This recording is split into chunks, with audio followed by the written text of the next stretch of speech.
Attends, on te paye pour aller intervenir dans le conflit de d'autres personnes. Tu t'es excusé, mais comme ça me laisse sur ma faim. Moi, ça me donne plein de pouvoir d'être en conflit. Conflit, médiation, enquête. 3 mots qui font rarement rêver et qui, pourtant, racontent beaucoup de ce qui se joue dans nos milieux de travail. Sous tension, c'est une série que j'ai créée pour démystifier ce qui se passe vraiment quand ça devient compliqué au boulot, quand le climat se dégrade, quand on n'arrive plus à parler ou quand on se retrouve au cœur d'une enquête dont on se serait bien passé. Aujourd'hui, on commence par la base. Comprendre. Comprendre pourquoi certaines situations dégénèrent alors qu'elles auraient pu s'arrêter là. Comprendre pourquoi parfois, même avec les meilleures intentions, on finit dans l'impasse. Pour ouvrir cette série, je reçois Dominique Jarvis, médiatrice, formatrice et enseignante en médiation avancée à l'Université de Sherbrooke. Depuis 20 ans, elle aide les organisations à traverser des situations complexes et chargées d'émotions. Bref, c'est la personne idéale pour parler de conflits. Pour ceux qui ne me connaissent pas, je suis Camille Weberlin, spécialiste des risques psychosociaux, et j'ai créé ce podcast pour aller au-delà des apparences et aussi des bonnes intentions. Bonne écoute!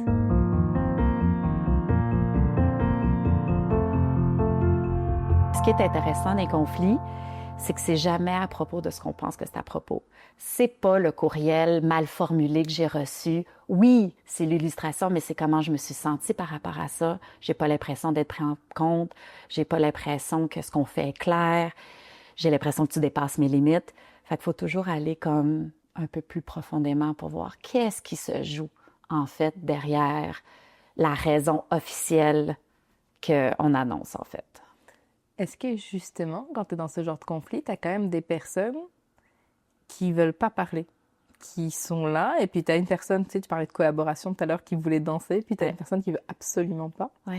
Est-ce qu'il y a des façons de pouvoir débloquer ça ou pas, parce que ça doit être quelque chose de collaboratif, donc s'il y a une personne qui veut pas collaborer, ça s'arrête là, puis on est un peu pogné avec ça. Moi, ce qui m'intéresse, c'est toujours de savoir pourquoi les gens réagissent comme ils font. Parce qu'il y a toujours des bénéfices secondaires, hein? Même si ça nous nuit, quelque part, il y a une raison, ça nous sert aussi autrement.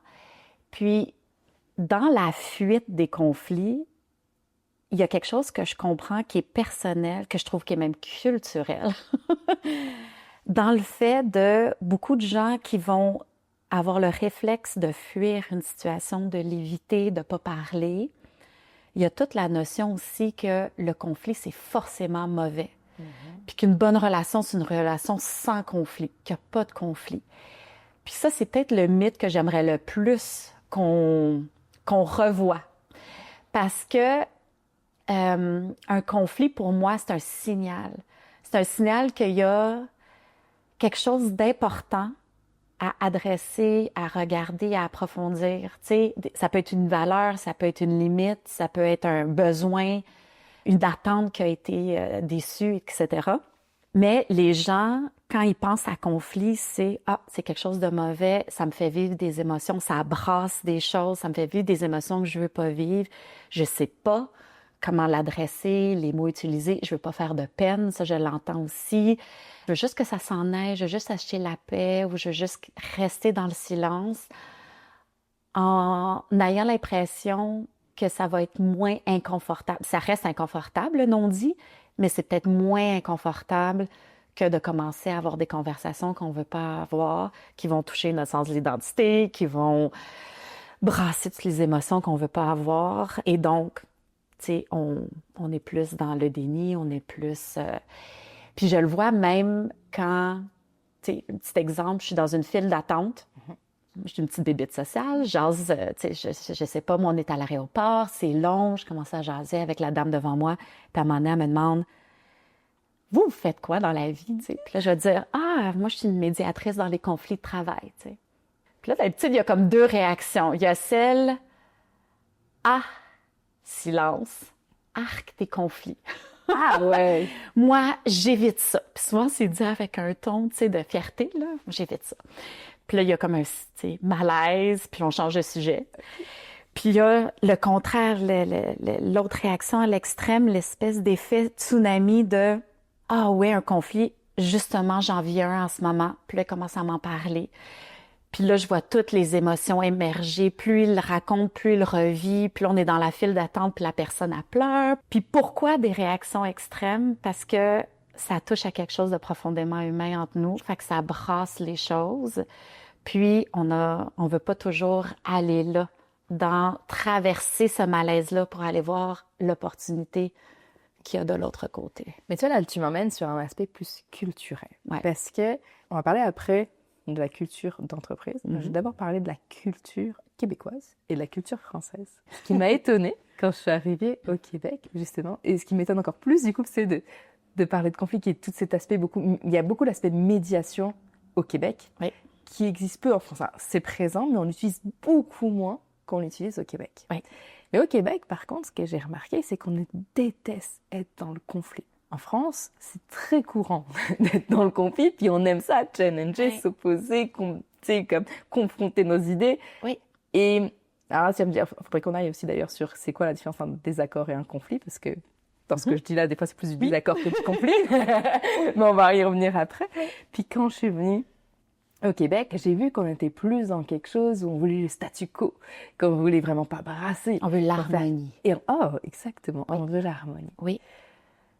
Comment est-ce que toi, tu vis ça, justement, quand on est déjà dans une culture comme ça qui essaye le plus possible d'éviter les conflits? Ça fait vraiment partie, enfin moi en tout cas c'est le ressenti que j'ai, tu me diras, c'est moi, ça fait vraiment partie de la culture des Québécois et des Québécoises.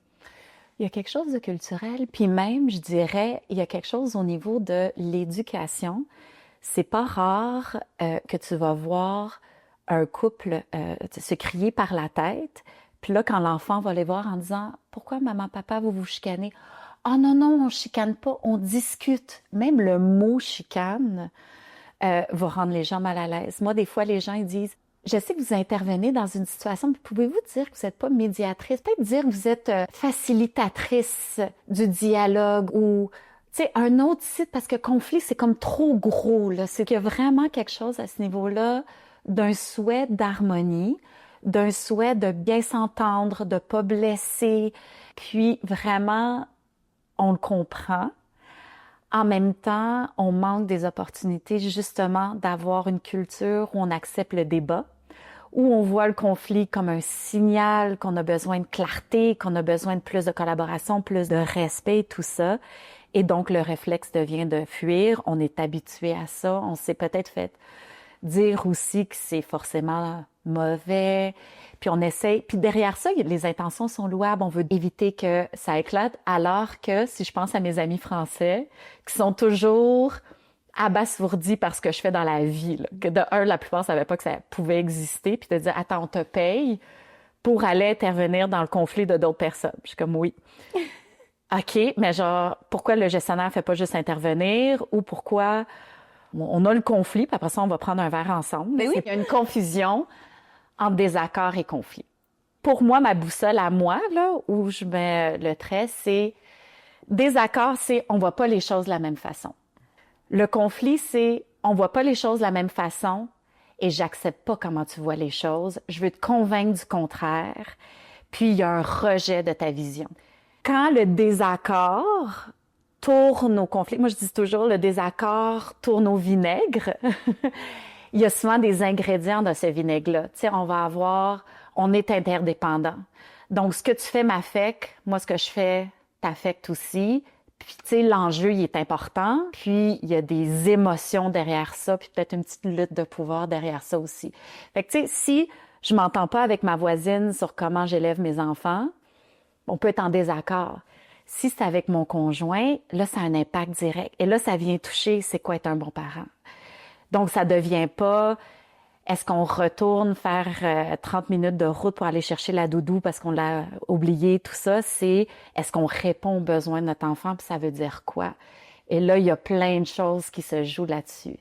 Fait que des désaccords, ça amène l'innovation, on débat d'idées, c'est nourrissant, mais pour plein de gens, il n'y a aucune différence aussi à ce niveau-là. Alors, dans ce cas, qu'est-ce qui va nourrir ce conflit? Comment on passe d'un désaccord à un conflit? Je pense que quand les émotions rentrent en ligne de compte, quand on a le rejet de l'idée de l'autre, qu'on veut le convaincre, là, on est dans le conflit. On n'est plus juste dans un... Puis là, on entend des choses comme, mais c'est ça, t'es toujours comme ça, les toujours, les jamais, qui viennent vraiment cristalliser quelque chose d'invariable. Ça, pour moi, c'est des petits éléments qui viennent voir que on n'est plus juste quand les émotions deviennent fortes, quand on touche à des besoins de reconnaissance, de comment on se voit aussi, de qu'est-ce qu'on comprend de l'autre. Quand on commence à s'attribuer des mauvaises intentions aussi, c'est pas, tu sais, j'apprécie pas parce que tu es arrivé en retard, c'est que tu l'as fait exprès, tu me prends pas en compte. C'est là où je pense qu'on passe du désaccord au conflit. Et ça a été quoi vraiment une situation que tu as pu vivre où c'était un conflit vraiment profond et qui a été peut-être difficile à démêler? Est-ce que tu as un exemple comme ça que tu pourrais nous partager de qu'est-ce que tu as fait, comment est-ce que tu es intervenu, comment est-ce qu'on fait en fait plus généralement quand tu as quelque chose d'aussi profond que ça? Parce que je me dis, quand ça arrive à un conflit, souvent il y a plein de choses qu'on a laissées aller comme ça et qu'on n'a pas réglées. On fait comment dans ça? Oui. Bien, c'est vraiment, puis c'est le rôle de médiatrice aussi, d'aider les gens par rapport à ça. Je pense que d'abord de voir, il parle de quoi ce conflit-là? Fait que, tu sais, moi, je vois le conflit comme un signal qu'il y a quelque chose dont on a besoin de discuter. Et là, avec les personnes, justement, ça va être de voir d'abord qu'est-ce qui se passe pour toi. Puis la personne, elle s'en rend pas compte, elle dit, il m'a fait ci, il m'a fait ça. Puis moi, dans ma tête, ça se traduit par, il y a un besoin de reconnaissance, il y a un besoin de respect. Il y a une valeur ici en termes, et comment la valeur se traduit, parce que personne n'est contre la valeur de respect puis de professionnalisme, etc. Mais que pour les deux personnes, ça se traduit par des actions très différentes. L'attribution des intentions les uns des autres aussi. Et des fois, d'amener les gens à réfléchir par rapport à ça, puis de les aider à comprendre qu'est-ce qui se passe, puis qu'est-ce qui est venu. Donc, d'éloigner de qu'est-ce que l'autre fait, dans le fond, ce que ça dit sur moi, qu'est-ce que j'ai besoin, qu'est-ce que ça représente, puis qu'est-ce que l'autre pourrait faire, pas qu'il ferait en sorte que je recommence à avoir confiance, parce que je trouve que confiance, c'est comme un gros mot, parce que un bris de confiance, c'est la première chose dans un conflit. Tu penses, tu sais, c'est rare que tu es en conflit avec quelqu'un, mais tu te dis, il est tellement de bonne foi, et on n'arrive pas. Quelle bonne personne! Et c'est moi qui participe à la dynamique et tout ça. On se reproche des choses. Puis ça se peut qu'on ait raison sur certains aspects. Ça se peut que l'autre personne n'est pas facile. Ça se peut qu'elle ait fait des choses et tout ça. Mais souvent, en milieu de travail, je leur demande, est-ce que tu veux avoir raison ou tu veux être bien dans le milieu de travail? Parce que si tu veux avoir raison, on va continuer notre logique de confrontation. Puis si on veut être bien, faut peut-être lâcher prise sur le désir que ça soit absolument comme on le voulait, puis donner et prendre. Est-ce que ça te va si on fait quelque chose, surtout pour les personnes qui nous écoutent, qui peut-être vivent un conflit, je vais être comme la personne genre challengeante où tu me dis ça. Vas-y. Pour que ce soit comme plus concret, justement. Tu sais, parce que des fois, on a l'impression qu'on n'arrivera jamais à sortir de ce conflit. C'est tellement émotionnel, comme tu me l'as dit tout à l'heure. Puis là, tu me dis ça. Qu'est-ce qui est important pour toi? Est-ce que c'est d'avoir raison ou est-ce que c'est d'être bien sur le travail? Je vais dire, c'est d'être bien sur le travail, mais en même temps, je sais que j'ai raison. J'aurai raison. Tu me dis quoi? Le grand défi, là, c'est comment on passe d'une posture de blâme à une posture de curiosité. De « voici pourquoi j'ai raison et t'as tort » à « pourquoi on voit les choses aussi différemment ». Puis c'est ça, la discussion qu'on a ensemble dans ta situation conflictuelle aussi. Je comprends, je vais valider un peu comment tu ressens les choses. Puis des fois, je dis « pourquoi tu penses que l'autre personne réagit de cette façon-là? Est-ce qu'il y aurait des explications possibles? » Puis de tourner ces certitudes et accusations-là en hypothèse, peut-être à clarifier avec l'autre. De voir, de poser la question. Puis souvent, au cœur de tout ça, il y a une confusion entre l'intention que j'ai puis l'impact que j'ai sur l'autre. Il m'a fait ça. Ça a été l'impact que ça a eu sur moi. Que c'était vraiment son intention. Est-ce qu'il y a des explications aussi par rapport à ça? Puis il me manque plein d'informations sur comment l'autre voit les choses. Ce qui est merveilleux dans les médiations, c'est qu'on commence à réhumaniser un peu l'autre personnes. Puis là, ça amène des trous dans notre certitude de ah, OK, parce que je vois pas ma contribution à la situation. Je vois l'autre. Puis souvent, la personne, elle va me dire alors moi, il m'a crié après, il m'a dit telle chose. Et moi, je suis restée très calme, Dominique, et je lui ai dit, je te demande de baisser le ton de ça. Puis là, des fois, je vais juste comme dire, ah oui, il criait après, il s'est levé, il t'a pointé le doigt dessus. Puis toi, t'es arrivé à gérer tes émotions, à rester très, très calme, puis il dit, ben, peut-être pas si calme que ça. À un moment donné, il fallait que je me défende. Fait que moi aussi, à un moment donné, je lui ai pointé le doigt, puis j'ai dit tout ça, puis c'est ça. Les deux ont un peu participé à la situation. Peut-être pas à 100% les deux, mais même si j'ai 10-20% de contribution, elle est où? Et comment, dans le fond, je participe à cette dynamique-là? Sans chercher le coupable ou à qui la faute, mais comment elle joue cette danse-là entre les deux? Puis ça va aider à un petit peu brasser ces certitudes-là. Puis après ça, je te dirais, Camille, comment tu te sens à l'aise de formuler? Puis souvent, je vais te demander, qu'est-ce qui est le plus important pour toi que l'autre comprenne de ta vision des choses? Qu'est-ce que tu veux qu'ils retiennent? Qu'est-ce que tu veux qu'ils entendent? Puis là, on n'est pas dans tous les 10 ans qu'on est en conflit ou tout ça, on est tel truc. Puis je vais demander la même chose à l'autre personne. Fait que, tu sais, on commence à faire un entonnoir là vers qu'est-ce qui est vraiment important. Et justement, tu sais, là, on parlait surtout des individus. Oui. Je disais, ce qui serait intéressant aussi, c'est de parler de culture d'entreprise. Est-ce que tu as des cultures d'entreprise où tu vois qui sont plus favorables justement au fait qu'il y ait plus de conflits que dans d'autres? Ah oui, tout à fait. Tout à fait. Il y a des cultures d'entreprise de conflit. Ah ouais, tu dirais ça comme ça? Je dirais ça comme ça. C'est dans le milieu organisationnel, c'est rarement juste deux personnes. Puis on aime ça dire, eux autres, c'est un conflit de personnalité, ça se passe et tout ça. Puis en même temps, quand tu commences à creuser un petit peu, oui, il y a un aspect de personnalité, on est d'accord, mais c'est rarement juste ça. Puis ça fait des centaines de médiations, là, c'est rarement juste des personnalités. Il y a des rôles et responsabilités qui sont pas clairs, tu sais, dans l'étendue et les limites de ce que tu fais, de comment je le comprends, etc. Il y a des cultures aussi où le respect, c'est pas... On l'annonce en nous, dans nos 3 valeurs, il y a le respect, l'intégrité, tout ça. Mais dans les pratiques, puis moi, c'est toujours intéressant de voir c'est quel type de personnes à qui on donne des promotions comme gestionnaire. Parce que c'est là où ce qu'on valorise va ressortir.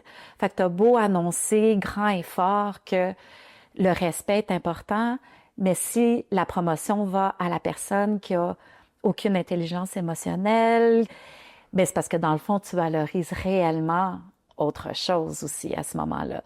Donc, tu sais, de regarder les normes, les pratiques de l'organisation. Et ce qu'on va voir aussi, c'est que une fois, c'est tel conflit, puis après ça, c'est un autre conflit, puis après ça, c'est d'autres personnes, les mêmes choses qui reviennent. Ben là, faut voir aussi, tu sais, des fois, les enjeux de leadership aussi. Si on sent que la charge de travail est pas équitable, donc c'est pas juste notre personnalité, c'est beaucoup plus sur mes épaules. J'ai pas l'impression que t'en fais autant. On est interdépendants, hein, donc ça fait de la friction. Moi, je suis production, toi, tes qualités, toi, ton rôle, dans le rôle, c'est de s'assurer que les choses sont bien faites. Moi, c'est d'aller vite puis d'en sortir le plus possible. À sa face même, ça veut pas dire que ça va être conflictuel, mais c'est sûr qu'on a des priorités différentes. Donc, ça crée, le milieu de travail crée un terrain fertile à l'apparition des conflits et leur probabilité, évidemment. Et ça, justement, quand tu vois ça dans une entreprise, c'est non seulement t'agis au niveau de l'individu, mais après tu fais des préconisations aussi, plus au niveau de l'entreprise, de « hey, moi, c'est ça que j'aime ce que tu dis, c'est que c'est pas que quelque chose d'individuel. » Et je pense que c'est trop souvent comme ça qu'on voit le conflit, comme quelque chose de juste individuel entre deux personnes, sans regarder tout ce qu'il y a autour au niveau de l'organisation qui ont permis d'avoir ce conflit. Puis même, j'irai encore plus loin, c'est que au-delà du conflit, c'est qu'est-ce qui a permis aussi d'avoir une situation de harcèlement aussi au travail. Parce que même autour du harcèlement, quand je vais intervenir, par exemple, pour mener une enquête sur harcèlement, les personnes, elles sont de la direction, des RH ou des gestionnaires, enfin, dépendamment de la personne mandante, ils vont être contents, ils vont se dire, OK, bah c'est bon, maintenant on a le résultat, soit c'est fondé, soit c'est non fondé ou partiellement fondé. Oui. Et puis c'est bon, on s'arrête là. C'est sans aller réfléchir à, peut-être que c'est chez nous qui a amené à cette situation-là, qui est le harcèlement au travail. Et je pense que là, ça serait peut-être un message aussi important à faire passer, de se dire que ce soit du conflit, que ce soit du harcèlement ou quoi que ce soit, de jamais rester à là. Et j'ai beaucoup aimé ce que tu as dit tout à l'heure, c'est que quand il commence à avoir ce genre de situation, c'est un peu comme un message, il y a peut-être quelque chose à faire qui est plus loin que juste entre les individus. Absolument. C'est le clignotant sur ton tableau de bord, là. Ça devrait t'indiquer qu'il y a quelque chose à aller voir. Que ce soit le conflit ou harcèlement ou d'autres types de problématiques comme ça, écoute, 95% des situations dans lesquelles j'interviens, ce n'est pas juste interpersonnel. C'est une anomalie quand c'est interpersonnel. Il y a beaucoup plus d'éléments qui sont présents à ce moment-là qu'il faut aller voir définitivement. Puis aussi, en matière d'harcèlement, il y a l'accumulation parce que souvent, c'est pas juste une allégation, c'est plusieurs choses qui se sont accumulées, qui cristallisent nos perceptions aussi, qui viennent comme renforcer cet aspect-là. Et une des choses quand on résout un conflit sur lesquels les gens vont souvent s'entendre, c'est sur ce qui fonctionne pas au niveau organisationnel. Tu sais, des fois, c'est notre premier accord. C'est le gestionnaire aurait dû intervenir à ce moment-là. C'est les rôles et responsabilités sont pas clairs. Puis, dans beaucoup de situations, typiquement la situation dans laquelle j'interviens, je vais parler au mandataire. Puis je vais lui demander, j'ai dit, avant que vous me parliez de la situation entre les personnes, pouvez-vous me parler un petit peu de votre organisation puis du contexte? Parce que d'habitude, ça s'inscrit dans une historique puis un contexte. Et typiquement, on a eu une transformation organisationnelle. Écoutez, cette équipe-là, ça fait 5 gestionnaires de suite qui passent. Donc, l'équipe s'est habituée à être assez autonome, puis ils ont un peu pris des mauvais plis de la vision de la personne, là. Ils font leur affaire un peu à leur façon. On est tout en réorganisation. Là, il y a un nouveau gestionnaire qui est arrivé, puis là, on lui a demandé de faire un peu le ménage. Mais là, les gens trouvent qu'il fait du micromanagement. Puis là, moi, j'écoute, puis je me dis, déjà là, on a la tempête parfaite parce que les attentes des personnes, la personne qui arrive, les personnes qui étaient déjà là, l'historique qu'il y avait. Puis là, je vais entendre un des employés, par exemple, me dire, ben là, mon gestionnaire, il me reproche des choses. Moi, ça fait 10 ans que je travaille ici, puis qu'on m'a jamais dit qu'il y avait des lacunes dans mon travail. Donc, s'il me dit ça, c'est parce qu'il me fait du harcèlement. Puis là, la personne en situation de gestion va dire, moi, je viens d'arriver, puis là, j'arrive, puis il y a une hostilité qui est là au départ. Fait que, tu sais, on a vraiment la parfaite tempête avant même d'avoir rencontré les gens puis de parler du conflit. Mais est-ce que là, tu aurais comme une histoire à partager, quelque chose que tu as vécu qui était comme difficile peut-être à gérer, soit pour les personnes qui étaient en conflit, soit pour l'entreprise? Est-ce que tu as quelque chose comme ça que tu as vécu qui t'a marqué, toi, dans ta vie professionnelle? Il y en a plusieurs. Je pensais à une en particulier, une situation peut-être dans un hôpital, entre des infirmières. Ce qui était difficile, c'est qu'évidemment, il y avait plein d'éléments aussi structurels et tout ça. Et il y a eu un signalement en matière d'harcèlement de la part d'une infirmière envers une autre, qui a été jugé non fondé, qui avait plutôt des maladresses et tout ça, donc ça va en médiation.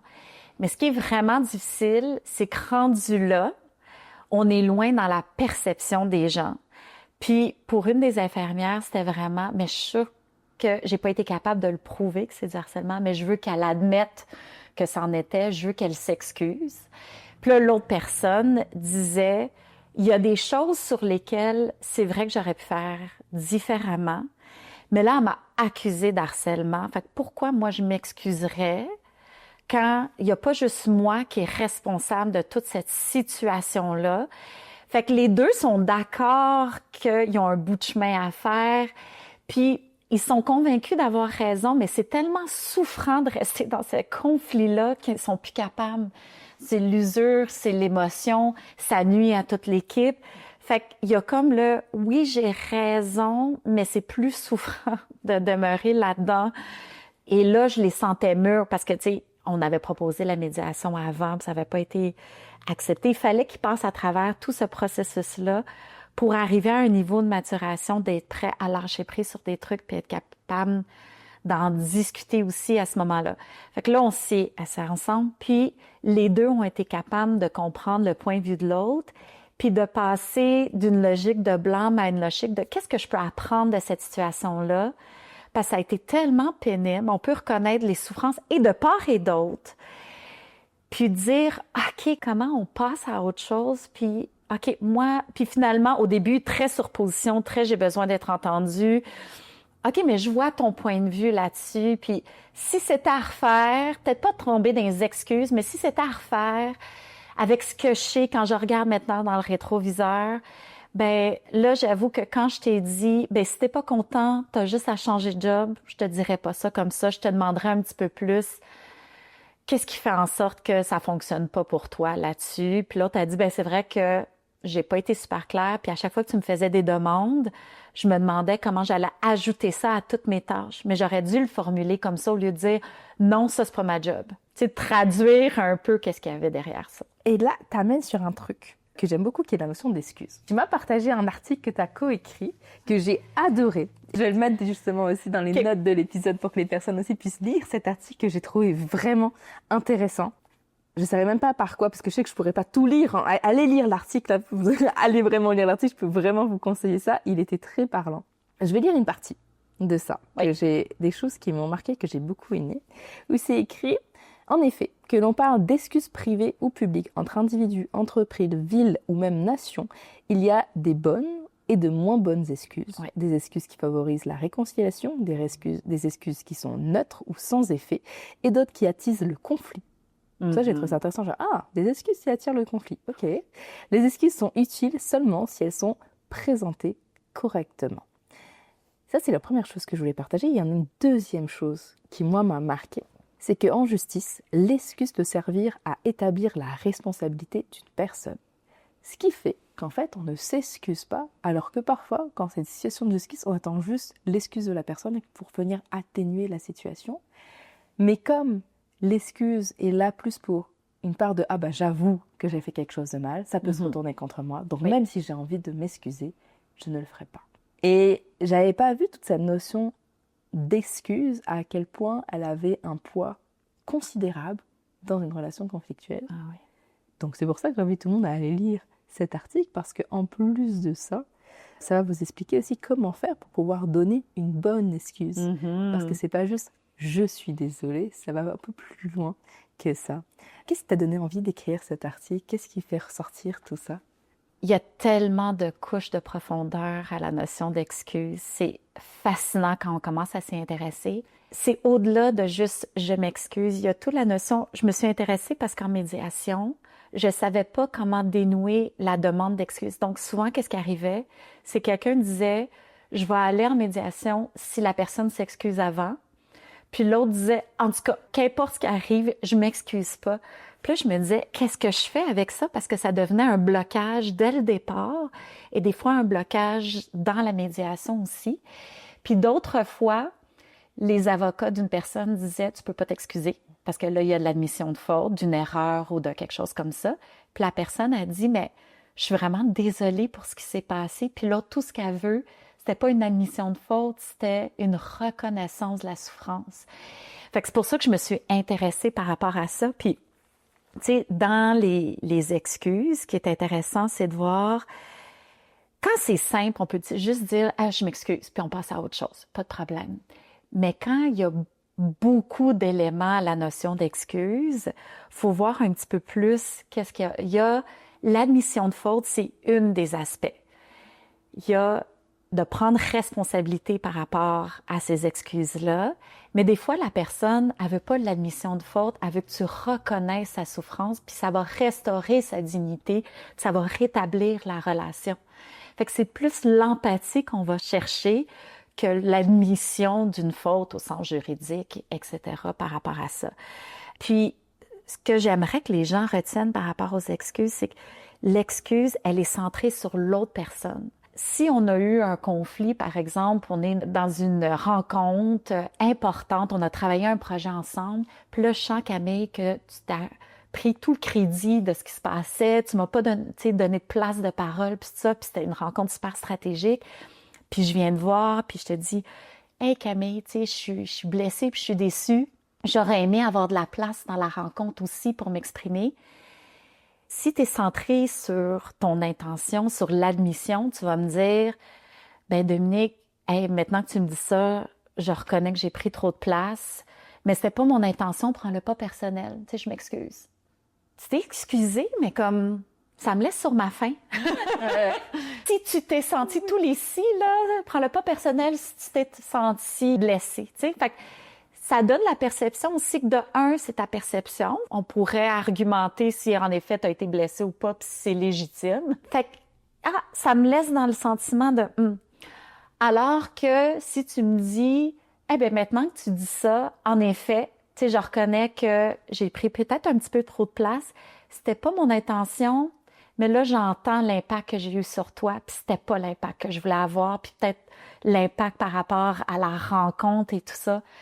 Et je suis vraiment désolée. Là, tu es en train, tu as pris la peine d'entendre comment j'ai vécu la chose, de reconnaître ma souffrance ou ce qui m'a blessée, ce qui est inconfortable parce qu'on n'aime jamais avoir fait quelque chose de pas correct. Tu sais, ça vient chercher des sentiments inconfortables de culpabilité, de honte, de peur, de malaise et tout ça.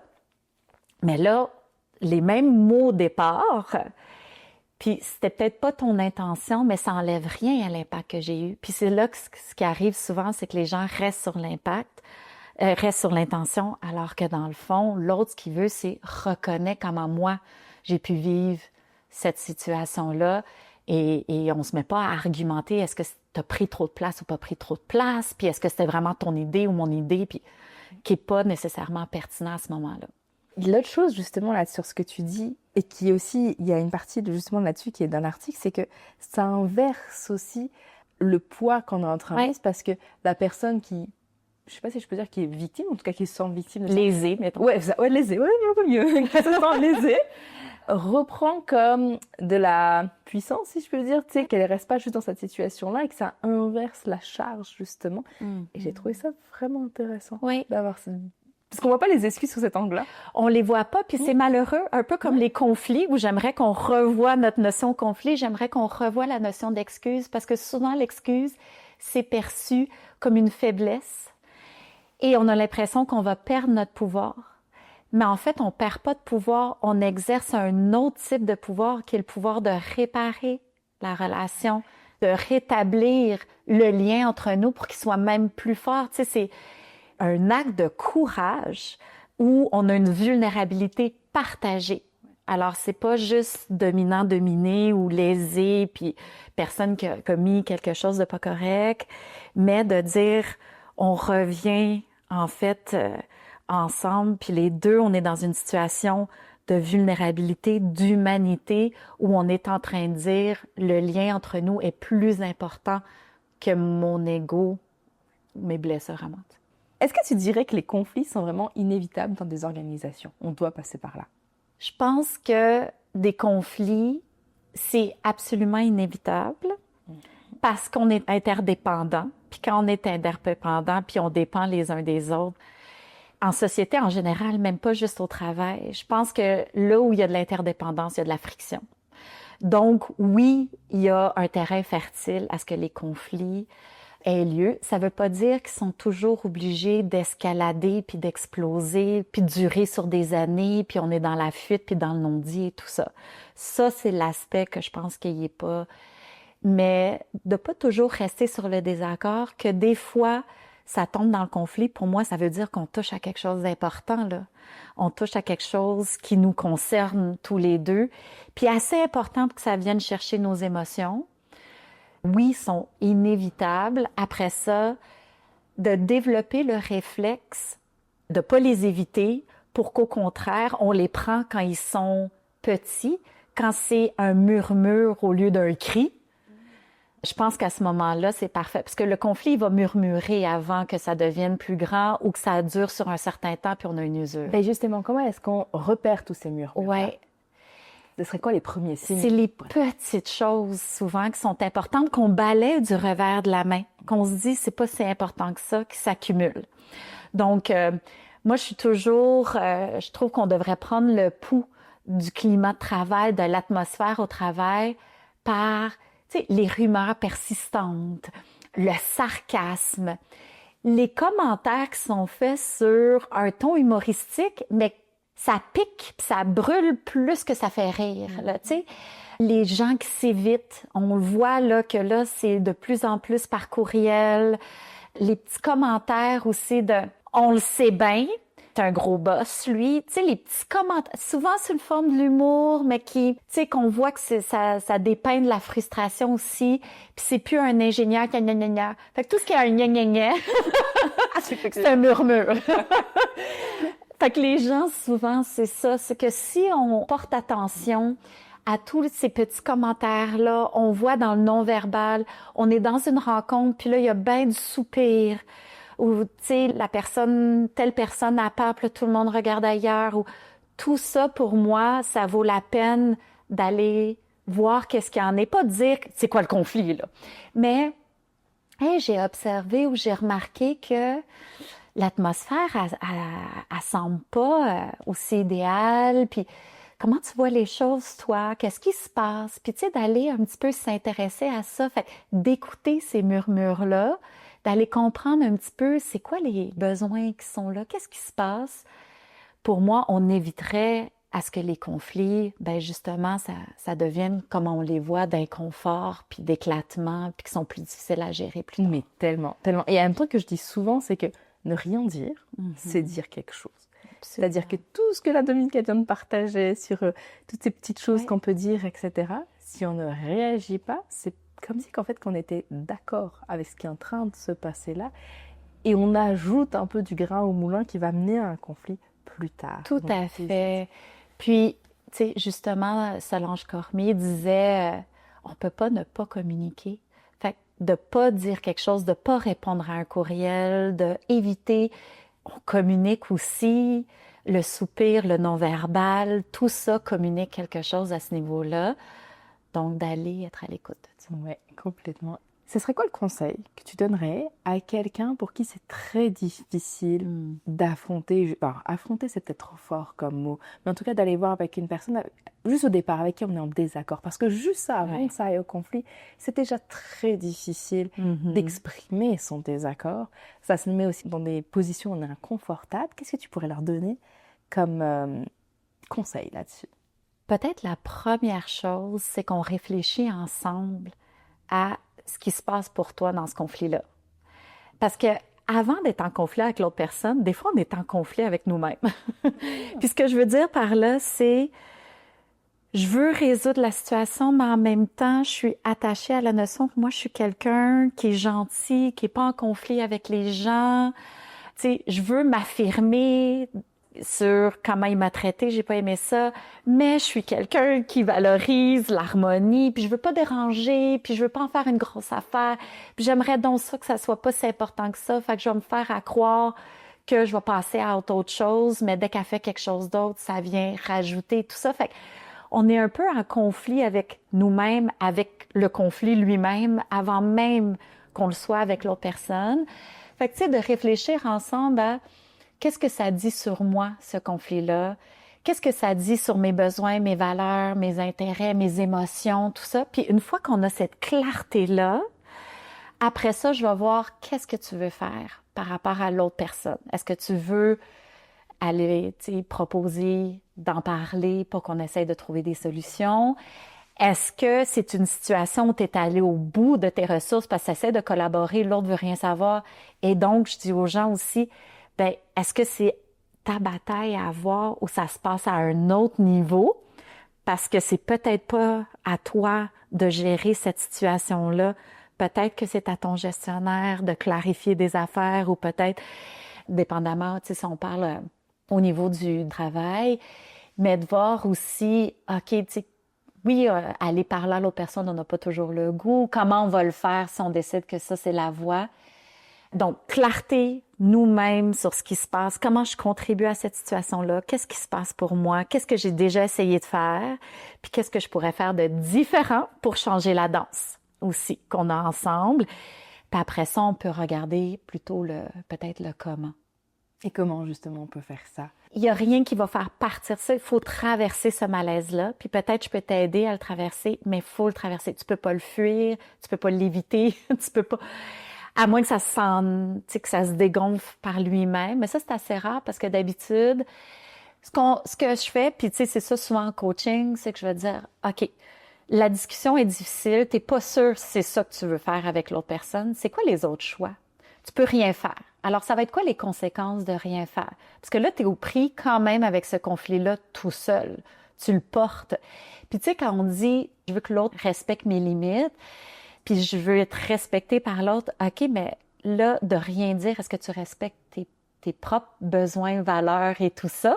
Parce que tu peux choisir de rien faire par rapport à ça. Puis ça va être quoi le coût pour toi, pour l'équipe, pour cette relation-là, pour le travail et tout ça? Est-ce que tu peux vivre avec ça?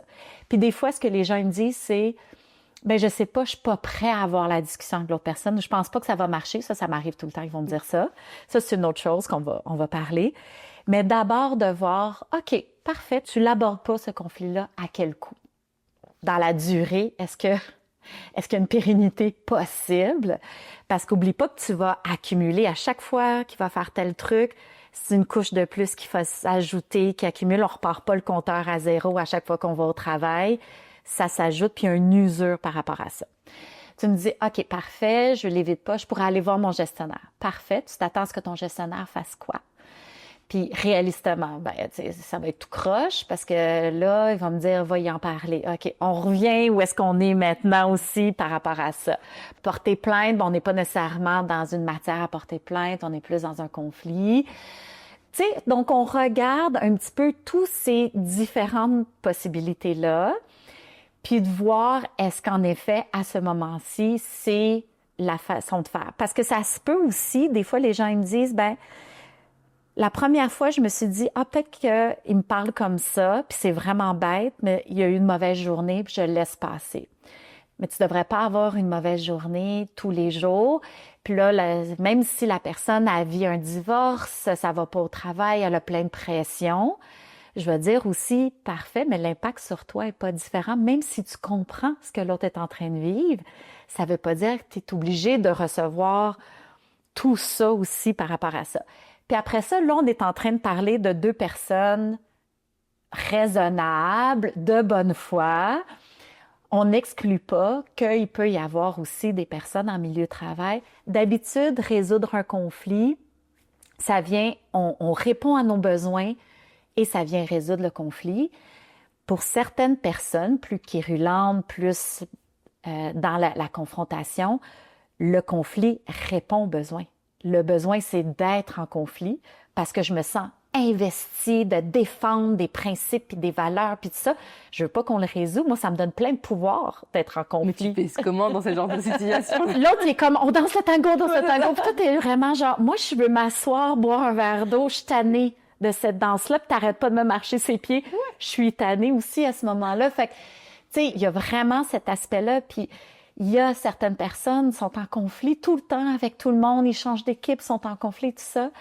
Moi, j'ai tendance à penser que ça vient répondre à un besoin, ça sort plein d'émotions d'être en conflit, tout ça.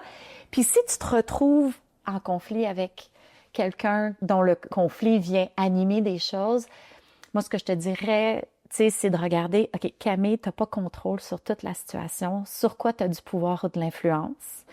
Puis qu'est-ce que tu peux faire? Tu peux lâcher prise, essayer de lâcher prise par rapport à la situation, en parler à quelqu'un d'autre. La collaboration est pas possible avec cette personne-là. Tu as essayé de le faire, il l'a utilisé pour t'exploiter ou pour... Toi, tu pensais arriver boire un café avec la personne, puis elle est arrivée avec des grandes boxes, puis elle t'a tout déversé son trop-plein, puis tu n'as eu aucun... Donc, à ce moment-là, on va regarder les autres possibilités, mais qui sont toujours dans ta zone d'action, en fait, parce que tu n'as pas de contrôle par rapport à l'autre. Donc, regardons ce qu'on veut faire. Et souffre-toi pas à collaborer avec quelqu'un qui peut pas ou qui veut pas le faire. Mais regardons qu'est-ce que toi, tu peux faire. Puis des fois, avec les gens, c'est de lâcher prise avec ce qu'ils auraient souhaité que la situation soit, avec ce qu'ils auraient voulu que l'autre soit ou fasse ou veuille. Puis de dire, OK, qu'est-ce qui serait fonctionnel dans cette situation-là? Est-ce que faut que tu changes d'emploi, tu sais, qui est comme vraiment un extrême? Mais j'aime bien que tu dis ça quand même, Ouais. parce que sais, des fois, on a toujours l'impression de mettre tout plein d'énergie à essayer que ça marche, mais des fois, ça pourra pas marcher. J'aime beaucoup ta notion de danser ensemble, puis on va aller sur danser le tango. Si, ça reste quelque chose à deux, donc si tu es tout seul et si tu t'essouffles tout seul, eh ben, peut-être que la solution, la seule qui reste, c'est de changer d'emploi, c'est de partir. Même si je sais que ça reste une solution extrême, etc., mais je pense que ça reste quand même important aussi de l'aborder, que parfois on peut essayer plein de choses, mais qu'on est quand même confronté à un mur. Puis si on est en conflit avec son gestionnaire, puis peut-être que c'est pas un bon gestionnaire, peut-être, tu l'as mentionné, tu as confronté des affaires, tu l'as dit plus haut, puis tout ça, puis il n'y a rien qui change. Tu n'as pas plus de contrôle sur la situation. Est-ce que tu peux vivre avec ça en disant « j'ai fait tout ce que j'ai pu ». Est-ce que toi-même, tu peux devenir gestionnaire puis tu auras le pouvoir de faire ça à ta façon? Ou il faut que tu te retires de cette situation-là parce que ça devient un milieu qui n'est pas sain pour toi aussi? Mais avant d'en arriver là, je pense que des fois, on peut avoir une relation pas idéale, mais fonctionnelle dans les circonstances. Mais si, puis tu sais, je vois beaucoup de gens tomber en arrêt de travail et tout ça parce que la situation conflictuelle était trop à vivre. Puis ils disent, ben, pourquoi ça serait à moi de m'en aller? Pourquoi? Ben, c'est pas pourquoi, puis est-ce que c'est juste, c'est est-ce que ça vaut la peine que tu perdes toute ta santé dans cette situation-là que tu as essayé de résoudre, que ça n'a pas donné les résultats escomptés? Qu'est-ce qui te reste? Mais c'est pour ça que je trouve que l'aspect organisationnel est hyper important dans ce genre de situation, pour justement qu'on n'ait pas des individus qui soient obligés en fait de s'absenter, de partir de l'entreprise. De la dernière solution qu'ils pourraient avoir, ce serait de porter plainte. Et c'est pour ça, pour moi, la notion, on parlait avant l'enregistrement de prévention, que maintenant, pour toi, l'aspect prévention est important. Et je te rejoins complètement là-dessus. Pour moi, ton rôle, en tout cas en tant que, je généralise beaucoup, moi j'ai parlé plus d'entreprise, qu'il y a différents rôles dans l'entreprise, c'est de faire de la prévention pour que ces situations individuelles, que tout ne soit pas porté que sur les épaules de l'individu. Ce qui, moi, justement, me gêne très souvent, c'est que dans toutes ces situations conflictuelles, ou même avant de désaccord, c'est qu'on pense que à l'individu, et qu'est-ce qu'on va faire du coup? C'est qu'on va faire en sorte que l'individu, lui, devienne toujours plus résilient par rapport à ça, qu'il puisse plus supporter sur ses épaules, qu'il se dise, bon, ok, on peut pas le régler, c'est pas grave, je vais essayer d'éviter la personne le plus possible, et puis peut-être d'avoir aussi des impacts sur ma propre santé, parce qu'en fait, on voit toujours ça comme juste quelque chose entre des conflits de personnalité. Puis tout à l'heure, tu as dit, c'est plutôt 5% de ce que tu vois, puis 95%, on est plus sur l'organisationnel, des choses comme ça. Et cette partie-là, pour moi, est importante, et je trouve qu'on ne la dit pas assez.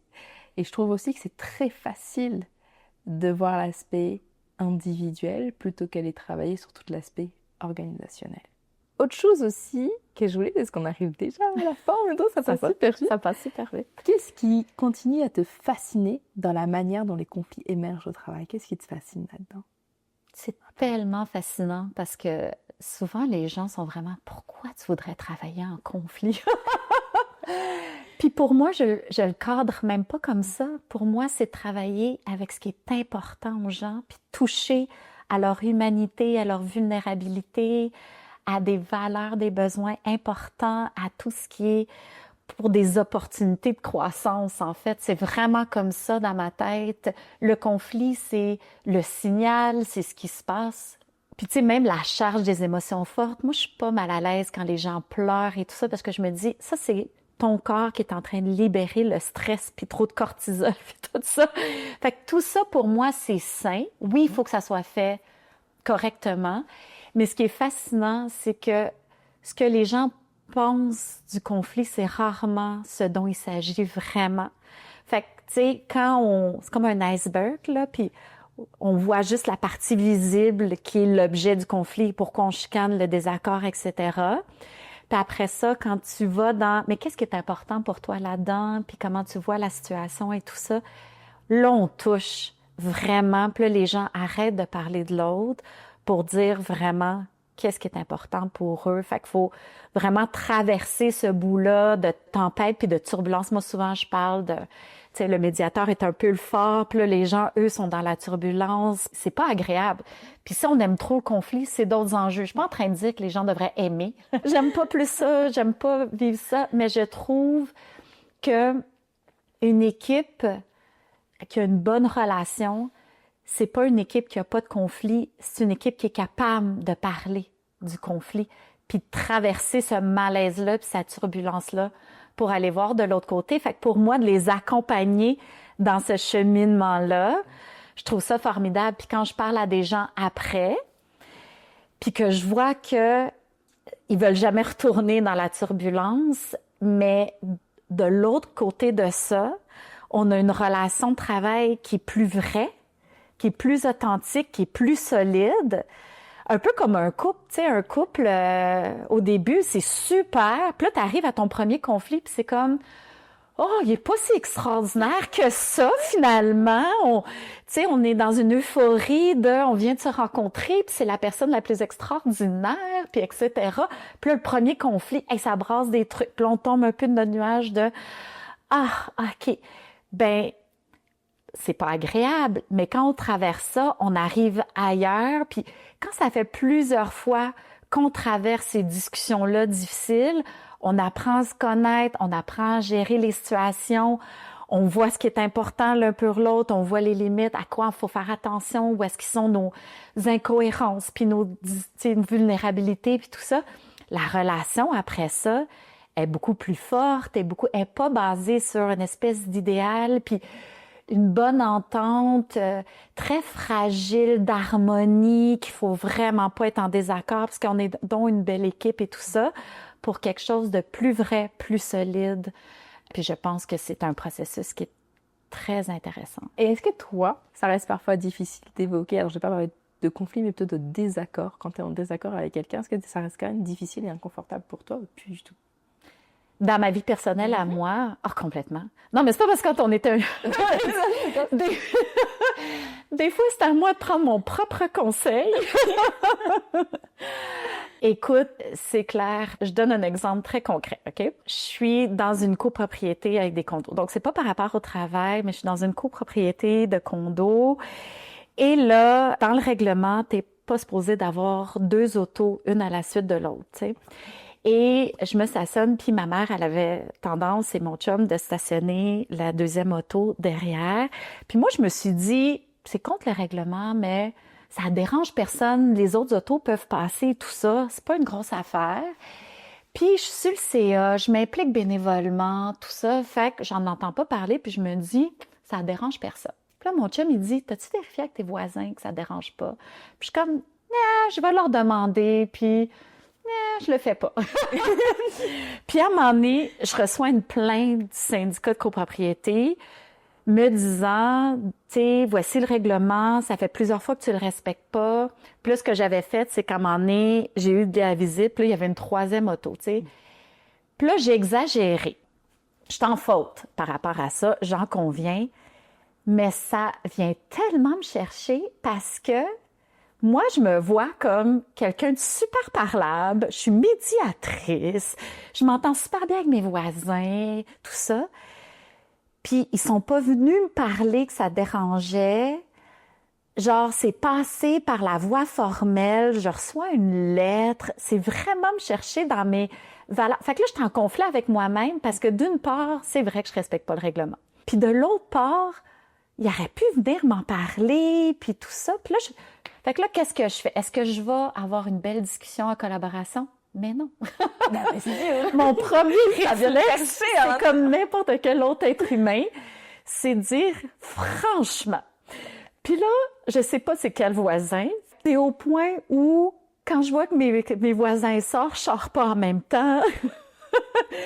Je me demande c'est qui que, tu sais, puis là, j'en parle à ma voisine, puis je suis comme, je le sais que j'ai fait quelque chose, tu sais, que je suis pas supposée d'avoir des voitures, mais franchement, il était pas obligé de prendre la voie formelle, je me demande c'est qui. C'était la voisine qui blablabla, tu sais, une autre. Puis ça pouvait juste être quelle personne, puis là, j'étais là, il me semble, puis là, qui était là ces jours-là que ça pourrait être, puis hey, je suis dans le tunnel, là, l'espèce de tunnel qui se rapetisse de qui a fait quoi, puis ça pourrait être qui, puis etc., puis tout ça, etc.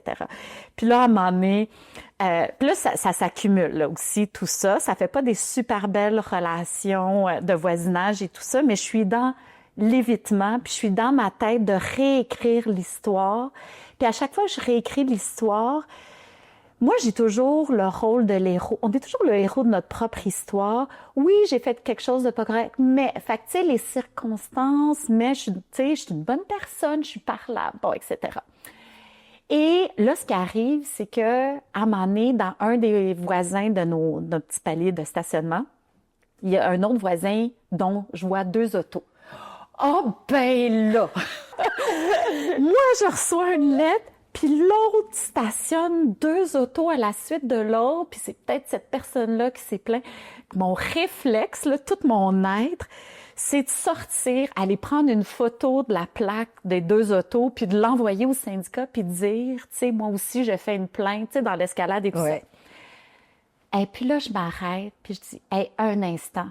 C'est comme ça que ça se fait, l'escalade. C'est, l'autre a fait quelque chose de pas correct, puis moi, on m'avait fait un reproche, puis je voyais comment ça pouvait escalader. Puis je me suis littéralement dit, si tu étais en situation de coaching avec toi-même, qu'est-ce que tu dirais? Puis ça me tente pas, là, de gérer cette situation-là, mais là, je vois tous les effets. Je vois que je suis dans la fuite, je suis dans l'évitement, je suis dans la vigilance, puis le scepticisme, puis le bris de confiance envers qui, puis tout ça. En même temps, je le sais que je suis en faute, tu sais, fait que, etc. Puis je vois, là, comment je participe à tout ça. Fait que je me dis, OK, tu sais, je veux pas blâmer qui que ce soit, puis en même temps, c'était quoi mon intention? Fait que, tu sais, quand je te disais, on réfléchit à la situation, j'ai réfléchi, là, ce conflit-là, c'est en train d'être envahissant. C'est des voisins avec qui je vais être là longtemps. Je vais pas aller déménager. C'est pas une si grosse histoire que ça, mais c'est venu toucher Ça a des valeurs aussi. ça touche à mes valeurs de discussion, que je suis pas en train de faire moi non plus, de valeurs d'avoir investi du temps pour la communauté, puis d'avoir tout le sentiment d'embarras, d'avoir reçu une lettre, parce que c'est vrai que je respectais pas le règlement, j'avais été en retard, tu sais, fait que ça choque un peu et tout ça, puis là, c'est comme envoyé de façon formelle, fait que c'est pas subtilement Dominique, tu sais, attention, ça être ça. Et là, donc là, je réfléchis à ça. Je le sais que je peux plus continuer dans ce conflit-là parce que c'est vraiment pas agréable et ça me travaille, ça me gronge de l'intérieur. C'est comme si j'étais en train de boire du poison puis attendre que l'autre ait mal, tu sais. Tu sais, fait que c'est en train de me faire vraiment des effets négatifs. Et là, je me dis, je veux l'aborder, mais là, je sais pas à qui adresser la situation. Je sais pas. Puis je veux pas commencer à chercher qui a fait une plainte parce qu'ils ont le droit de faire une plainte anonyme et tout ça. Fait que finalement, ce que j'ai fait, c'est que j'ai adressé un mot à l'ensemble des personnes, ces 4 personnes que ça pouvait concerner, en disant, écoutez, j'ai eu une lettre comme quoi j'avais pas respecté le règlement du stationnement. C'est tout à fait vrai. J'en suis vraiment désolée. Il y a un contexte qui explique pourquoi, exceptionnellement, il y avait 3 autos. Parce que, tu sais, 2 autos, c'est une chose. Là, on en avait ajouté une 3e. J'ai expliqué aussi qu'est-ce qu'il en était. J'ai dit, je veux vraiment pas que ça ait l'air d'un justificatif non plus. Parce qu'en effet, je pense que c'est important de respecter les règlements. Je veux juste envoyer le message que ça se peut que j'en fasse d'autres erreurs ou qu'il y ait d'autres situations aussi. Puis pas si vous avez été, ça vous a créé des désagréments, pas de si, mais juste, je vais en faire d'autres erreurs, il va y avoir d'autres situations. Je vous invite vraiment à venir me voir directement. Je suis vraiment parlable, je peux vraiment recevoir le feedback parce que j'avoue que de mon côté, ça m'a un petit peu heurté de recevoir une lettre formelle. J'aurais préféré qu'on vienne m'en parler directement. Tu sais, je comprends. Je veux juste envoyer le message que si jamais il y a quoi que ce soit d'autre, je vous invite à venir m'en parler, puis j'ouvre la porte, là. Tu sais, aussi par rapport à ça, parce qu'en bon voisinage, je pense que, tu sais, c'est aidant pour ça. Puis là, chaque voisin est venu me voir pour me dire que c'était pas eux. Okay. Puis en fait, probablement que c'est quelqu'un qui passe, tu sais, ça se peut très bien, en fait.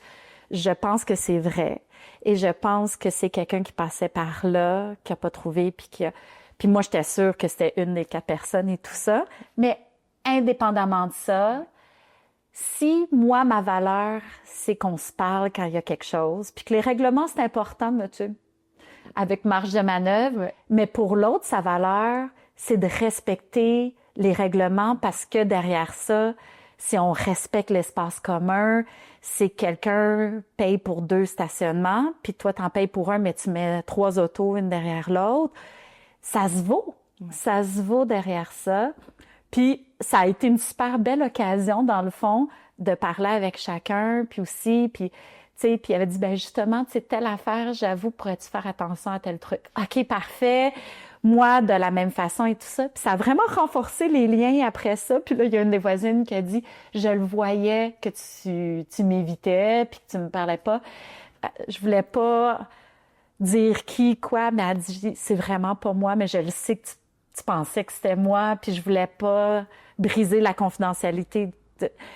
Grosse affaire, tout ça pour dire que quand tu commences, tu sais, on pourrait dire c'est un gros conflit sur une petite affaire de stationnement, mais derrière tout ça, il y a qu'est-ce qu'on veut comme danse ensemble, qu'est-ce qu'on veut comme façon d'interagir, qu'est-ce qu'il y a comme valeur, qu'est-ce qui est important, puis est-ce qu'on peut cohabiter en respectant puis la souplesse que les uns veulent, puis le respect, puis qu'est-ce que ça veut dire, le respect aussi. Puis ça nous a vraiment, je pense, rapprochés de dire « Hey, OK, on se donne comme norme qu'on va se le dire s'il y a quelque chose. » Hey, je trouve que ton exemple est juste tellement parlant et que ça va parler à d'autres gens qui nous écoutent. Ça me parle à moi en premier parce que pendant tout le temps où tu parlais, je disais « Ah, purée, mais ouais, complètement. » Parce qu'en ce moment-là, je vis une situation comme ça. Et puis moi, ce que j'aime dans ce que tu dis, c'est la notion de valeur. Ouais. Ma valeur à moi, qui est hyper importante. Puis je suis comme toi, tu sais, je trouve que je suis quelqu'un de parlable. Genre, viens me voir et tout ça, j'aime ça, c'est hyper important pour moi. Et puis, même situation, toi, la personne, au lieu de venir m'en parler, elle est partie au-dessus pour pouvoir dire, et je suis là genre, oh, moi, ça me prend, mais tous mes trucs, tu sais, ça vient me chercher, mais genre à l'intérieur. Puis là, je te boude, en fait. C'est comme, je vais t'avouer, là, moi, je te boude, c'est fini. Surtout, je suis genre, tu sais, je suis quelqu'un qui te donne, et je te donne tout, je te donne toute ma confiance, tout ça, j'aime vraiment ça. Mais une fois que tu me fais ça, qui vient me chercher directement cette valeur fondamentale pour moi, qui est, viens, on se parle, tu sais, et tu vas au-dessus de ça, puis c'est fini, tu sais, genre, je coupe la relation, il n'y a plus rien, et puis je fais le strict minimum pour maintenir à peu près une bonne relation, mais je t'en ferai pas plus, quoi. Enfin, tu vois, c'est vraiment parce que ça vient me chercher. Et là, je me dis, mais oui, c'est vrai qu'il y a une partie de nous, il y a une partie de... Quoi, comme toi, tu sais, genre, c'est des règles, mais ça va, il y a des trucs, c'est genre... mais oui, mais, enfin, bref, je trouve ton exemple génial. Puis la valeur de souplesse, puis de se parler, elle vaut autant que la valeur de respecter. Puis souvent, je le vois dans les organisations aussi, c'est qu'en fait, on a des valeurs différentes ou c'est pas vrai. On a les mêmes valeurs, parce que moi aussi, je trouve que respecter des règlements, c'est important, puis la civilité, puis tout ça. Mais comment ça se traduisait dans la vie de tous les jours était un peu différente aussi à ce moment-là. Mais on voit dans cet exemple-là que si j'avais pris la photo de la plaque, je l'avais envoyée, on aurait été plutôt dans une escalade qu'on aurait compris aussi. Puis c'est là où je dis, on prend un pas de recul, puis tu sais, oh, un instant, on veut-tu aller là? Puis quel impact ça va avoir aussi sur notre relation. Puis pour moi, là, c'était de privilégier la relation au-delà de privilégier d'avoir raison puis de défendre un point de vue. Puis mais là, je me suis dit, hey, on va tous commencer à se surveiller. Puis lui, il a fait tomber telle affaire. Puis elle, on veut-tu avoir un voisinage comme ça? On met de côté un peu les préférences pour dire, c'est quoi le projet commun qu'on pourrait avoir qui est tous, on vise la même chose, qui est bien cohabiter ensemble. Puis ça serait vrai dans un milieu de travail aussi. Puis ça enlève pas que je pense avoir raison pour moi. Et je peux avoir la vision de l'autre personne, puis les deux peuvent être vrais, puis les deux peuvent avoir, dans le fond, cet espace-là. Ce pas-là, cet acte de courage-là, d'écrire le courriel ou de décider qu'on prend cette action-là, c'est vraiment un acte de courage qui est difficile, qu'on n'a pas envie de faire. Ça, c'est vrai pour moi, c'est vrai pour tout ça. Mais qu'est-ce qui est plus important? Est-ce que je veux rester là-dessus ou faut que quelqu'un, à un moment donné, fasse le premier pas? Puis là, je disais, c'est quand même à moi de faire ce premier pas-là. Puis même si c'était pas à moi de le faire, je veux plus qu'on ait une bonne relation que je veux rester là-dedans. Mais tu sais quoi, grâce à toi, là, je vais arrêter de bouder. Mais je comprends ça. Franchement, c'est... Ouais, merci pour ce que tu as partagé là-dessus. Puis ce qui peut être intéressant dans ta situation, c'est que ça se peut que tu décides après coup de quand même rester sceptique par rapport à l'autre personne qu'elle vient de voir ou tout ça. Ouais. Si tu le fais d'une bonne façon, tu lui indiques l'impact qu'elle a eu, puis elle peut décider après ça de continuer comme elle fait, mais souvent, c'est que ça a un effet dissuasif. C'est que la personne, après ça, elle y pense à 2 fois pour elle-même dire « Ah, j'ai-tu envie d'aller en parler avec Camille? Ce serait donc bien plus confortable d'aller voir, tu sais, un gestionnaire, d'aller... » Mais à quel coût je vais le faire? Puis là, le dilemme que tu vis en ce moment, il va être entre ces mains. Voilà, à toi, parce que moi, j'ai ouvert et tout. À toi de décider ce que tu vas faire après ça, mais elle va peut-être y penser à 2 fois. Franchement, ça clôture trop bien le podcast. Je suis trop contente qu'on est parti là. Je trouve que c'est concret, ça aide, ça donne. Merci beaucoup d'avoir osé partager, parce que je trouve que parler de soi aussi et d'admettre, ok, c'est vrai que j'ai peut-être pas été très correcte, c'est difficile. Puis là, en plus, tu le fais publiquement, puis tu dis comment est-ce que tu as dénoué tout ça. Et je trouve ça tellement intéressant. Alors, merci d'avoir osé parler de ça. Puis il y a la petite Dominique qui me parlait aussi de comme, ok, tu sais qu'il faut que tu le fasses. Applique tes propres conseils. On y va, Dominique! On y va. OK, let's go. Et justement, maintenant, pour clôturer le podcast, je pose toujours 2 dernières questions, toujours, qui est, c'est quoi la dernière chose que toi, t'as découverte? Alors, ça peut être un livre, un podcast, une vidéo, enfin, quoi que ce soit, et que tu dis, ah ouais, j'aimerais vraiment partager ça. Ce serait quoi? J'aime beaucoup les podcasts. Enfin, je fais beaucoup de courses, tu sais, puis de déplacements, puis ça m'aide à maximiser en apprenant des choses. J'aime beaucoup le podcast de Adam Grant, qui est un psychologue organisationnel américain qui aime beaucoup revoir, rethink. Fait que ça s'appelle Work Life. Puis c'est de repenser les choses comme repenser la technique sandwich pour le feedback, repenser. Fait que moi, j'aime beaucoup ça. Puis c'est pas que tu es obligé d'être d'accord, mais de voir les choses un peu. Puis c'est sûr que tout ce qui est basé dans de la recherche aussi, je trouve ça intéressant, d'être diverti, puis d'être éduqué aussi en même temps. Pour moi, c'est la bonne combinaison. Mais je te rejoins complètement. Je peux que vous conseiller le podcast d'Adam Grant. Enfin, juste, ça va vous donner une autre perspective. Je trouve que c'est plein de choses qu'on n'entend pas forcément. Je vais pas vous dévoiler le punch sur la méthode sandwich, mais allez écouter cet épisode. Vraiment ça serait tout un autre épisode. Mais peut-on revoir entre... C'est bien intentionné, et moi, j'ai vu beaucoup trop de problèmes avec cette méthode-là. Fait qu'on pourrait le revoir là-dessus. Mais justement, tu sais, des choses... Il y a beaucoup de bienveillance et beaucoup de conseils. Ce qui est pas mauvais, hein, moi, je pense, c'est tout ça. Mais tu sais, au niveau de conflit... 4 étapes pour les résoudre, puis tout ça, je suis d'accord. Je suis pas contre tout ça, mais attends un instant avant. Parce qu'il y a peut-être une bonne raison pourquoi les gens se retrouvent dans cette situation-là, puis ont peut-être déjà essayé. Donc, est-ce qu'on peut comme revoir ça différemment? Donc, quand il y a des podcasts comme ça là, qui te font un « Ah! » C'est pas juste appliquer une méthode, c'est repenser un petit peu notre rapport à tout ça. Et si vous aimez cette méthode sandwich, que ça vous rassure à chaque fois que vous faites comme ça, je vous invite à contacter Dominique, elle va vous en parler. Ça ferait l'objet d'un autre épisode. Comment on pourrait faire ça autrement? Exactement. Un petit mot par rapport à ça, c'est que souvent, tu sais, c'est positif, ce que je veux vraiment dire, positif. Hein? C'est ça la méthode sandwich. Puis le problème que je vois avec ça, c'est que souvent, les gens se forcent, puis c'est pas super sincère de dire « Ah, tu sais, Camille, j'apprécie que tu es quelqu'un de ponctuel, mais... » Et là, je vais te dire qu'est-ce que tu penses vraiment. Fait qu'est-ce que tu fais, toi, quand tu entends ça? C'est que ça fait « Tu me lances des fleurs, il est où le pot? » Fait que t'attends le pot, puis tout le reste que tu as dit a aucune importance pour aller au cœur du sujet. Fait que je préfère qu'on soit peut-être un peu plus direct par rapport à ça. Et quand on est dans un état émotionnel pour réellement dire quelque chose sincèrement qu'on apprécie, oui, tu sais, j'apprécie telle chose ou je sais que je suis sûre que ton intention était bonne pour telle chose. Et il y a aussi un aspect parce que l'autre est pas dupe, je pense, par rapport à ça. Puis ce manque de sincérité-là, ça fait un peu que la personne navigue, puis tu t'es juste comme... Get to the point, là. Qu'est-ce que tu veux me dire? Puis ayons la discussion, puis après ça, ayons dans le positif. Mais surtout qu'en plus, la personne, elle le sent. Elle le sent. Elle sent que le mais va arriver. Et donc, en plus de ça, toi, en tant que... souvent, j'ai parlé de gestionnaire, parce que très souvent, c'est les gestionnaires qui vont employer cette méthode-là. Tu perds beaucoup aussi en termes de crédibilité. Donc, ce que je dis souvent en formation, c'est que tu as un moment pour féliciter, pour reconnaître la personne et prends ce temps-là. puis tu as un moment pour dire quelque chose. Il y a quelque chose qui va pas, à améliorer et tout.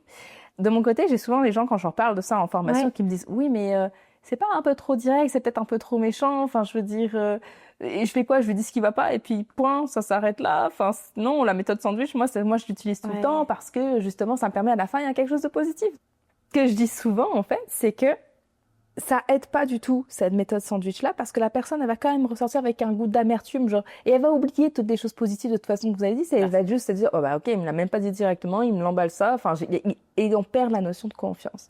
Mais dire à quelqu'un, qu'est-ce qui a amélioré ou qu'est-ce qui vous a pas plu, c'est pas forcément quelque chose de mauvais. Ouais, vous n'allez pas pitcher ça, je vais pas dire, oh, franchement, Dominique, t'as été trop nue sur ce sujet. C'est pas ça, donner un feedback, c'est Dominique, t'as fait telle chose, voici l'impact que ça a. Exact. Et bien, voici comment est-ce qu'on va améliorer les choses ensemble. Et puis ça, tu termines comme ça sur quelque chose de positif. Donc, t'as pas besoin d'avoir ta méthode sandwich. Alors oui, je comprends que ça peut être rassurant, mais c'est pas percutant. Donc, faire attention à ça. Du coup, tu vois, on a une question, ça nous amène à d'autres choses. Faudrait qu'on fasse d'autres épisodes ensemble. Mais véritable dernière question, qui d'après toi, est-ce que je devrais inviter dans le prochain épisode, dans le prochain podcast? Moi, une personne que je pense son propos est tellement intéressant, c'est Evelyne Marcille-Deneau, qui est une psychologue organisationnelle et qui s'intéresse beaucoup à la sécurité psychologique dans les équipes, puis la confiance. Qu'est-ce qui nourrit la confiance dans les équipes de travail, dans les organisations? Je pense qu'elle a un propos qui est vraiment intéressant à ce niveau-là. Puis l'autre personne à qui je pense, c'est Benoît Desgroseilliers, qui est directeur des ressources humaines, si je ne m'abuse, dans le milieu financier, mais qui est vraiment une personne extrêmement bienveillante et un coach aussi. Puis je trouve ça intéressant quand on va dans un autre domaine aussi de performance, de comment toute cette importance mise à l'écoute aux relations humaines et tout ça peut vraiment se traduire et comment on peut combiner performance, excellence et bien-être, souci de l'autre aussi. Et je trouve que c'est quelqu'un qui incarne bien ça. Oh, merci. Alors, si vous nous écoutez, Evelyne et Benoît, c'est sûr que je vous contacte dans pas très longtemps. Merci beaucoup, Dominique. J'ai vraiment eu beaucoup de plaisir pour cet épisode avec toi. Ça a été un grand plaisir. Merci. Merci. Voilà pour ce premier épisode de Sous Tension. On a parlé de conflits, évidemment, mais surtout de ce qui bouillonne en dessous, ce qu'on voit pas toujours, ce qu'on préfère pas trop regarder. Et en tout cas, j'espère que cet épisode vous a plu.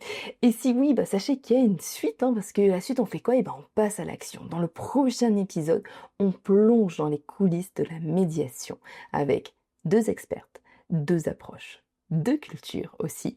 La France d'un côté, le Québec de l'autre. Et vous allez voir, ça ne se passe pas tout à fait pareil. D'ici à ce qu'on se retrouve, prenez soin de vous, prenez soin de votre équipe et n'oubliez pas, prendre le temps de comprendre, c'est parfois tout ce qu'il faut pour que ça s'apaise.